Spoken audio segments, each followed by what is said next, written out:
Apple may introduce iPhone 9 and iPad Pro 2020 this week. The coronavirus pandemic put Apple, like other significant players in the mobile device market, in a difficult position in terms of the announcement of new products. Fortunately, the way out of the situation on WWDC and the presentation of software innovations, but with the announcement of new technology is becoming more difficult. However, if the information provided by Front Page Tech turns out to be correct, then everything will turn out to be quite prosaic.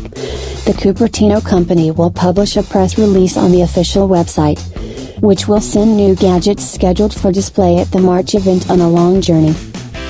Renders of the iPhone 9, iPhone SE2, a familiar case for a new phone. And there are a lot of such devices. Of the most anticipated, iPhone 9, aka iPhone SE2, and 2 new iPad Pro, it is possible that the debut of the new Mac will take place. And under certain conditions, the clock can also show. Note, the source recently entered the first rows of leaks on Apple, supplying data on the cancellation of the planned gathering of journalists on March 31st. If he was not mistaken even now, then the most favorable days for the premiere may be Tuesday or Wednesday. Soon, very soon we will find out.